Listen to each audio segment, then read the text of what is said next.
रसिया भारत से तो मित्रता है उसकी, तो रसिया मुस्लिमों के साथ या मुस्लिम कंट्रियों के साथ मिलकर ऐसा क्यों करेगा? इसमें कुछ आया है?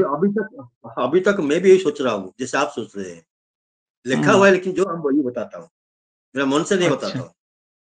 लिखा हुआ है रसिया शासन होगा इंडिया में। अब बहुत रसिया का शासन होगा, रसिया का शासन होगा भारत में। शासन मतलब दिल्ली में रहेगा वो। अच्छा, दिल्ली में रसिया शासन होगा, लिखा हुआ है। ये 2027 में, अक्टूबर 2027 तक, 28 में, 28 तक मैक्सिमम। ठीक है।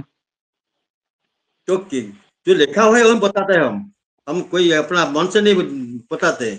आई also myself feel Russia कैसे अपना दोस्त, इतना बड़ा दोस्त दुश्मन बन जाएगा, लेकिन इसमें लिखा हुआ है ऐसी चीज। और वो मुस्लिमों के साथ मिल जाएगा रसिया, ये भी बड़ा आश्चर्य की बात है। इंडिया गवर्नमेंट का कुछ पॉलिसी के लिए, इंडिया गवर्नमेंट का कुछ पॉलिसी के लिए वो भारत से विमुख हो जाएगा।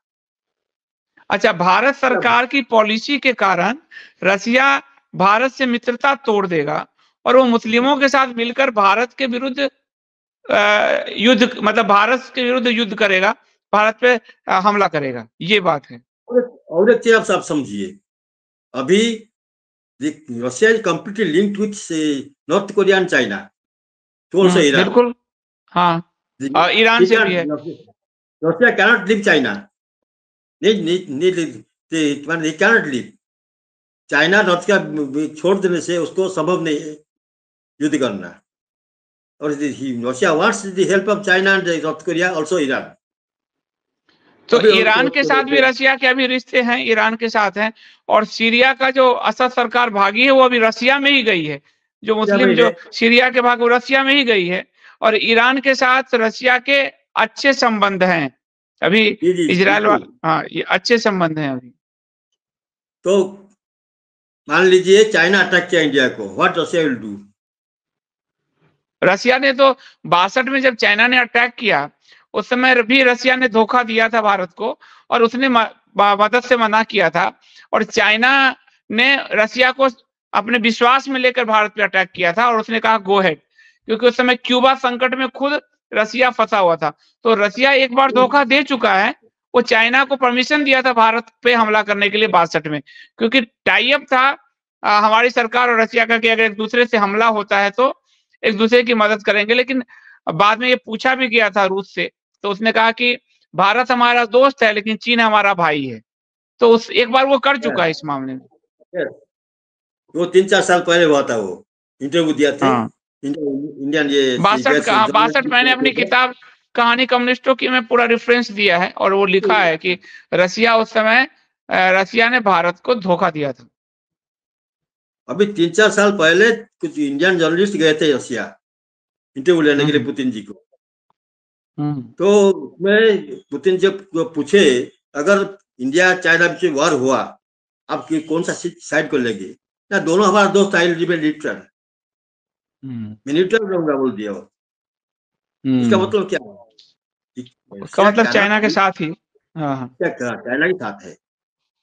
तो that is the main thing. तो इसका मतलब यह है कि मुस्लिम कंट्री जो मिडिल ईस्ट है उस पर अमेरिका का प्रभुत्व तो कम होगा और रसिया का प्रभुत्व बढ़ेगा।